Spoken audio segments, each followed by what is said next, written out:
Dear students, let us revise the poem An Old Woman. Summary of the poem. An old beggar woman catches hold of the sleeves of the speaker and insists on getting a 50 paisa coin in alms. So ಅವಳು ಏನು ಮಾಡ್ತಾಳೆ ಅಂದರೆ ಒಬ್ಬಳು ಅಜ್ಜಿ ಲೇಖಕರ ಕವಿಯ ಕಾಲರನ್ನು ಹಿಡ್ಕೊಂಡು ಅವಳಿಗೊಂದು 50 ಪೈಸಾ coin ಕೊಡು ಅಂತ ಬೆಗ್ ಮಾಡ್ತಾ ಇದ್ದಾಳೆ. She tags along with him and promises that she will take him to the horseshoe temple. ಅವಳು ಏನಂತ ಹೇಳ್ತಾಳೆ, ಅಲ್ಲಿ ಮುಂದೆ ಕಾಣುವ ಹಾರ್ಸ್ ಶೂ ಟೆಂಪಲ್ಗೆ ನಿನಗೆ ಕರೆದುಕೊಂಡು ಹೋಗ್ತೇನೆ ಮತ್ತು ಅಲ್ಲಿ ನಿನಗೆ ಗೈಡ್ ಆಗಿ ಎಲ್ಲ ತೋರಿಸ್ಕೊಡ್ತೇನೆ, ನನಗೆ 50 ರೂಪೀಸ್ ಕಾಯಿನ್ ಕೊಡು, 50 ಪೈಸಾ ಕಾಯಿನ್ ಕೊಡು ಅಂತ ಕೇಳ್ತಾ ಇದ್ದಾಳೆ. If he tells her that he has already seen the temple, she hobbles along with him and catches hold of his shirt tightly and again insists on getting a 50 paisa coin. But ಕವಿ ಏನಂತ ಹೇಳ್ತಾಳೆ, ನಾನು already ಅದು horse shoe ಟೆಂಪಲನ್ನು ನೋಡಿದ್ದೇನೆ, ನನಗೆ ಆ temple ನೋಡಲಿಕ್ಕೆ ಬೇಡ ಅಂತ ಹೇಳಿದ್ರು. ಪುನಃ ಅವಳು ಅವನ ಶರ್ಟಿನ ಕೊರಳನ್ನು ಇಟ್ಕೊಂಡು ಕಾಲರನ್ನು ಇಟ್ಕೊಂಡು ಏನಂತ ಹೇಳ್ತಾಳೆ, ಬೇಡ ನನಗೆ 50 ಪೈಸಾ ಕಾಯಿನ್ ಕೊಡು, ನಾನು ನಿನ್ನನ್ನು ಅಲ್ಲಿ ಕರೆದುಕೊಂಡು ಹೋಗ್ತೇನೆ ಅಂತ ಹೇಳ್ತಾಳೆ. Like all other old women she to sticks to him like a burr ಅಂದರೆ ಒಂದು ಗಮ್ ಇದ್ದಾಗೆ ಅವಳು ಏನು ಮಾಡ್ತಾಳೆ, ಒಂದು ಸ್ಟಿಕ್ ಹಾಕ್ತಾಳೆ ಅವನಿಗೆ ಅಂದರೆ ಅವನನ್ನು ಬಿಡಲ್ಲ ಹೋಗಲಿಕ್ಕೆ. He turns around and wants to get rid of her. ಅವಳೊಮ್ಮೆ ಹೋಗಲಿ ಅಂತ ಇವನು ಕಾಯ್ತಾ ಇದ್ದಾನೆ. In order to end this useless activity tells her firmly to leave him. ಏನಂತ ಹೇಳ್ತಾನೆ ಕೊನೆಗೆ, ನಿನ್ನನ್ನು ಬಿಟ್ಟು ಹೋಗು, ಇದೊಂದು ಆ್ಯಕ್ಟಿವಿಟಿಯನ್ನು ಕೊನೆಗೊಳಿಸ್ಲಿಕ್ಕೆ ಏನಂತ ಹೇಳ್ತಾನೆ, ನಿನ್ನನ್ನು ಬಿಟ್ಟು ಹೋಗು ಅಂತ ಹೇಳ್ತಾನೆ. When she remarks, what else can an old woman do on hills as wretched as this. ಅಂದರೆ ನನಗೆ ಈ ಒಂದು ಕೆಲಸ ಕೊಟ್ಟದ್ದು ಇದೆ, ನನ್ನ ರೆಸ್ಪಾನ್ಸಿಬಿಲಿಟಿ ನಾನು ಮಾಡ್ತಾ ಇದ್ದೇನೆ, ಇದನ್ನು ಬಿಟ್ಟು ನಾನು ಏನನ್ನು ಮಾಡಲಿ, ನನಗೀಗ ಪ್ರಾಯ ಆಗಿದೆಲ್ಲ ಅಂತ ಹೇಳ್ತಾಳೆ. ಈ looks right at the sky in contemplation. As he looks on her he finds that the cracks that begin around Har ice have spread beyond Har skin. ಅಂದರೆ ಅವಳನ್ನೇ ನೋಡ್ತಾ ಇರುವಾಗ ಅವನ ಏನು ಕಾಣ್ತದೆ, ಅವಳ ರಿಂಕಲ್ಸ್ ಕಾಣ್ತದೆ ಮುಖದ ಮೇಲೆ, ಆ ಎಲ್ಲ ರಿಂಕಲ್ಸ್ ಎಲ್ಲ ಕಡೆ ಸ್ಪ್ರೆಡ್ ಆಗೋದನ್ನು ಅವನು ನೋಡ್ತಾನೆ. The decay of the old woman has spread to the hill and the temples and in our lives. The old woman stands there alone and is reduce to the small change in our hand. ಅಂದರೆ ಅವಳಿಗೆ ಆಗುವ ಅವಳು ಮಾಡುವ ಕೆಲಸ ರೆಸ್ಪಾನ್ಸಿಬಿಲಿಟಿಯನ್ನು ನೋಡಿ ಆ ಕವಿಯ ಒಂದು ಮನಸ್ಸಿನಲ್ಲಿ ಏನಾಗ್ತದೆ, ಚೇಂಜ್ ಬಂದುಬಿಡ್ತದೆ. ಈ ಒಂದು ಮುದಿಪ್ರಾಯದಲ್ಲಿ ಅವಳೊಂದು ಇಷ್ಟೊಂದು ಜವಾಬ್ದಾರಿ ತೋರಿಸ್ತಾಳಲ್ಲ, ತನ್ನ ಕೆಲಸ ಇಷ್ಟೊಂದು ಕಮಿಟ್ಮೆಂಟಲ್ಲಿ ಮಾಡ್ತಾಳಲ್ಲ, ಇದನ್ನು ನೋಡಿ ಅವನಿಗೆ ಸ್ವಲ್ಪ ಏನಾಗ್ತದೆ, ಅವನಿಗೆ ಚೇಂಜ್ ಆಗ್ತದೆ. ಈ is changing is life. Question number 1. How do the hills and temples heighten the effect of discretion? The hills and temples heighten the effect of discretion at various levels. First of all, they stand for loneliness and abandonment. ಈ hill ಮತ್ತು ಈ temple ಇದೆ ಅಲ್ಲ, ಅದು ಏನನ್ನು ಸೂಚಿಸ್ತದೆ ಈ ಕವಿತೆಯಲ್ಲಿ ಅಂತ. ಈ ಕವಿತೆಯಲ್ಲಿ ಆ ಹಿಲ್, ಆ ಗುಡ್ಡ ಮತ್ತು ಆ ಟೆಂಪಲ್ ಏನನ್ನು ಸೂಚಿಸ್ತದೆ ಅಂದರೆ ಲೋನ್ಲಿನೆಸ್, ಏಕಾಂಗಿತನವನ್ನು ಸೂಚಿಸ್ತದೆ. ಯಾಕೆ? ಹಿಲ್ಸ್ ಆ್ಯಂಡ್ ಮೌಂಟೇನ್ಸ್, ಟೆಂಪಲ್ಸ್ ಅಲ್ಲಿ ಯಾರೊಂದು ತುಂಬ ದೂರದಲ್ಲಿ ಇದ್ದ ಕಾರಣ ಅವುಗಳು ಏಕಾಂಗಿ ಇರಬೇಕಾಗುತ್ತೆ ತುಂಬ time. Okay, nobody will go to the heights there. Secondly, they heighten the difficulty of earning one's living as there are not many opportunities available to earn one's living. Okay, ಆ ಒಂದು ಪ್ರದೇಶದಲ್ಲಿ ವಾಸ ಮಾಡಿದರೆ ನಿಮ್ಗೆ ಭಾರಿ ಕಷ್ಟ ಜೀವನವನ್ನು ಜೀವಿಸಲಿ. ಗುಡ್ಡ ಪ್ರದೇಶದಲ್ಲಿ ಅಲ್ಲಿ ಒಂದು ಏನೂ ಬೆಳೆಯುವಂತಿಲ್ಲ, ಯಾವ ಒಂದು ಕೆಲಸವನ್ನು ಮಾಡುವಂತಿಲ್ಲ, ಅದೊಂದು ತುಂಬ ಕಷ್ಟಕರವಾದ ಒಂದು ಸ್ಥಳ ನಮ್ಮ ಜೀವನ ನಡೆಸಲು. Thirdly, the description that the cracks around her eyes of the old woman spread beyond her skin, making the hills, temples and the sky crack, further heighten the effect for discretion. ಅದು ಮಾತ್ರ ಅಲ್ಲದೆ ಆ ಅಜ್ಜಿಯ ಒಂದು ಮುಖದಲ್ಲಿ ಕಾಣುವ ಅವುಗಳ ನೆರಿಗೆಗಳು ಏನನ್ನಿಸ್ತದೆ, ಅವಳ ಕಷ್ಟವನ್ನು ಜಾಸ್ತಿ ಮಾಡ್ತದೆ ಅಂತ ಎಣಿಸ್ತಾನೆ ಕವಿ. But what remains as the ultimate reference to discretion is the fact that people desert one another in families and in communities.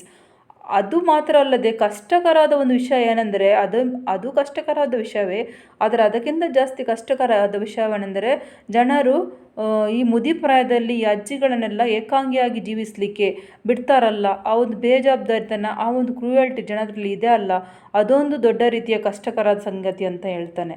These hills and temples are holy places which people visit to earn divine blessings, but people hardly care for their fellow human beings. Hills ಮತ್ತು ಟೆಂಪಲ್ಸ್ಗಳಿಗೆ ಜನರು ಹೋಗ್ತಾರೆ, ಯಾಕೆಂದರೆ ಅವರಿಗೊಂದು ಭಾವನೆ ಇದೆ, ನಾವು ಗುಡ್ಡಗಳಿಗೆ ಹೋಗಿ ಅಲ್ಲಿ ಪ್ರಾರ್ಥನೆ ಮಾಡಿದರೆ, ಪರ್ವತಕ್ಕೆ ಹೋಗಿ ಪ್ರಾರ್ಥನೆ ಮಾಡಿದರೆ, ದೇವಾಲಯಕ್ಕೆ ಪ್ರಾರ್ಥನೆ ಮಾಡಿದರೆ ನಮಗೆ ಆಶೀರ್ವಾದ ಸಿಗ್ತದೆ ಅಂತ.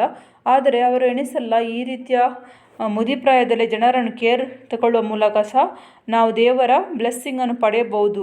ಆ ಒಂದು ರೀತಿಯ ಚಿಂತನೆ ಜನರಲ್ಲಿ ಇಲ್ಲ ಅಂತ ಕವಿ ಹೇಳ್ತಾರೆ. Question number 2. Narrate the experience of the speaker in on old woman. ಈ ಕವಿ ಇದ್ದನಲ್ಲ, ಯಾರಿಗೆ ಆ ಮುದುಕಿ ಕೇಳ್ತಾಳೆ ಹಣ, ಅವಳ ಆ ಕವಿಯ ಭಾವನೆಗಳೇನು ಈ ಕವಿತೆಯಲ್ಲಿ. In an old woman, the narrator presents a very common incident most tourists experience when they visit a historical shrine. Such tourist places are usually crowded out by beggars, vendors and tourist guides, persisting tourists to give them alms or buy toys and trinkets or to hire them as guides respectively. So ಯಾವುದಾದ್ರೂ ಒಂದು ಯಾತ್ರಕ್ಕೆ ಹೋಗುವಾಗ, ಪಿಕ್ನಿಕ್ಗೆ ಹೋಗುವಾಗ ಅಲ್ಲಿ ತುಂಬ ಮಂದಿ ಯಾತ್ರಾರ್ಥಿಗಳಿಗೆ guide ಮಾಡುವ ಜನರಿದ್ದಾರೆ. ಅದು ಮಾತ್ರ ಅಲ್ಲದೆ ಬೇರೆ ಬೇರೆ ವಸ್ತುಗಳನ್ನು ಸೆಲ್ ಮಾಡುವ ಜನರಿದ್ದಾರೆ. ಅವರಲ್ಲಿ ಏನು ಮಾಡ್ತಾರೆ, ಅಲ್ಲಿ ಬಂದ ವ್ಯಕ್ತಿಗಳಿಗೆ ಅವಳಿಗೆ ಹಣ ಕೊಡುವಂತೆ ಅವರು ಫೋರ್ಸ್ ಮಾಡ್ತಾರೆ. ಈ ರೀತಿಯಲ್ಲಿ ಇಲ್ಲಿ ಸಹ ನಡೆಯುತ್ತಿತ್ತು. The first four stanzas portray the old woman as a burr. ಅಂದರೆ ಫಸ್ಟ್ ಫೋರ್ ಸ್ಟಾನ್ಸಲ್ಲಿ ಓಲ್ಡ್ ವುಮನ್ ಬಂದ್ಬಿಡು ಗಮ್ಮಾಗಿ ಆ ಕವಿಯ ಹಿಂದ್ಗಡೆ ಹೋಗ್ತಾಳೆ ಎಂದು ಹೇಳಲಾಗಿದೆ. The first stanza describes the narrator's reaction. The 6th and 7th stanzas describe the narrator's reaction and also signal a change in his attitude as well as his perspective towards old woman. ಅಂದರೆ ಮೊದಲು ಅವನು reaction ತೋರಿಸ್ತಾನೆ, ಕೊನೆಗೆ ಆಗುವ ತನಕ ಏನಾಗ್ತದೆ, ಆ ಕವಿಯ ಮನಸ್ಸಲ್ಲಿ ಒಂದು ರೀತಿಯ ಚೇಂಜ್ ಬಂದುಬಿಡ್ತದೆ. The poem is a recollection of the narrator's experience when he visited a historical place on the barren hillside of Jejuri town, which houses the famous legendary horseshoe shrine for Khandoba, the presiding deity at Jejuri. ಕವಿ ಜೆಜುರಿಗೆ ಹೋಗುವಾಗ ಆದ ಅನುಭವವನ್ನು ಇಲ್ಲಿ ವರ್ಣನೆ ಮಾಡ್ತಾ ಇದ್ದಾನೆ. The poet presence is experience dramatically helping the reader visualise it instantly. As soon as he had landed in the place, an old woman grabbed hold of his sleeve and hobbled along with him, persisting him to give her a 50 paisa coin. In return for him, she would guide him to the horseshoe shrine. ಅವಳು ಒತ್ತಾಯ ಮಾಡ್ತಾಳೆ, ನನಗೆ 5 ರೂಪಾಯಿ ಕೊಡು, 5 ಪೈಸೆ ಕೊಡು, ನಾನು ನಿನಗೆ ಹಾರ್ಶ್ಯೂ ಶೈನ್ಗೆ ಹೋಗಿ ಮುಟ್ಟಿಸ್ತೇನೆ, ಗೈಡ್ ಮಾಡ್ತೇನೆ ಅಲ್ಲಿ ಹೋಗ್ಲಿಕ್ಕೆ ಅಂತ. Though he told her that he had already seen it, she persisted and did not let him go. At that moment the poet's previous experience of dealing with old women coupled with that incident makes the narrator express his annoyance and scorn for such old women, saying that they are like a burr which cannot be brushed off easily. ಅಂದರೆ ಲೇಖಕನಿಗೆ ಅವರ ಕವಿಗೆ ಆ ರೀತಿಯ ಅನುಭವ ಮೊದಲು ಸಹ ಆಗಿದೆ. ಈ ರೀತಿಯ ವ್ಯಕ್ತಿಗಳು, ಅಜ್ಜಿಗಳು ತುಂಬ ಗಮ್ಮಾಗಿ ನಮಗೆ ಹೇಗೆ ಅಂಟಿಕೊಳ್ತವೆ, ನಮ್ಮನ್ನು ಬಿಟ್ಟು ಹೋಗಲ್ಲ ಇವರು ಅಂತ ಅವನಿಗೆ ಆ ರೀತಿಯ ಒಂದು ಅನುಭವ ಬಂದುಬಿಡ್ತದೆ. The narrator then turned around to face her and sent her away with a decisive look. Immediately the old woman expressed her predicament, stating that there was nothing else to do on those wretched hills except begging. ಆ ಅಜ್ಜಿ ಏನು ಹೇಳ್ತಾಳೆ, ಈ ಒಂದು ಗುಡ್ಡದಲ್ಲಿ ನಾನು ಏನು ಕೆಲಸ ಮಾಡಲಿ, ಒಂದೇ ಒಂದು ಕೆಲಸ ಮಾಡ್ಬೋದು, ಭಿಕ್ಷೆ ಬೇಡುದು ಅಷ್ಟೇ ಅಂತ ಹೇಳ್ತಾಳೆ. Her statement shocked the narrator slightly. The old woman's words triggered the moment of transformation in him. This made him look at her eyes sunk into inside her face like 2 bullet holes, and look right at the sky clearly through them. Her skin is wrinkled and cracks began to appear round her eyes and spread beyond her skin. He feels that everything is falling apart, everything is cracked and in ruins. The cracks spread beyond her skin to the hills and the sky. There is a catastrophe. The hills crack, the temples crack, and the sky falls and shatters like a sheet of glass except for the shatterproof crone who stands alone. At this moment the poet realizes his own value. He has been reduced to the 50 paisa coin in the hands of poverty. It is at this moment that the poet's scorn for the old woman changes to respect.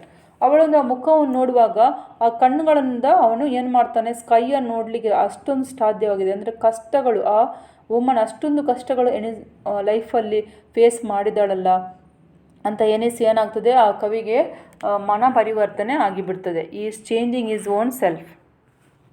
The speaker's perception of the old woman changes from burr to a shatterproof crone. In the poem the old woman elaborate. Why does the speaker scan change to respect for the old woman towards the end of the poem. First ಅವಳು ಏನು ಹೇಳ್ತಾನೆ, ಇವಳದು ಗಮ್ಮಾಗಿದ್ದಾಳೆ ಅಂತ ಹೇಳ್ತಾರೆ. ಅದು ಈ ಎಂಡಲ್ಲಿ ಏನಂತ ಹೇಳ್ತಾಳೆ, ಈ ಒಂದು ವುಮನ್ ಎಷ್ಟೊಂದು ಸ್ಟ್ರಾಂಗ್, ಎಷ್ಟೊಂದು ಏನು ಆಗದ ವ್ಯಕ್ತಿ, ಎಷ್ಟು ನಡೆದರೂ ಅವಳು ಏನು ಅನುಭವಿಸಿದ ವ್ಯಕ್ತಿ ಅಲ್ಲ, ಅಷ್ಟೊಂದು ಗಟ್ಟಿಯಾದ ಮನವನ್ನು ಹೊಂದಿದ್ದಾಳಲ್ಲ ಅವಳು, ಅಷ್ಟೊಂದು ಗಟ್ಟಿಯಾದ ಛಲವನ್ನಿದೆಯಲ್ಲ ಈ ಮಹಿಳೆಗೆ ಅಂತ ಹೇಗೆ ಅನಿಸ್ತದೆ ಎಟ್ ದಿ ಎಂಡ್ ಅಂತ ಪ್ರಶ್ನೆ. In an old woman, the narrator presents a very common incident most tourists experience when they visit a historical shrine. Such tourist places are usually crowded out by beggars, vendors and tourist guides, pestering tourists to give them alms or buy toys and trinkets or to hire them as guides respectively. The first four stanzas portray the old woman as a burr. The first stanza describes the narrator's reaction. The sixth and seventh stanzas describe the narrator's reaction and also signal a change in his attitude as well as perceptive towards old women.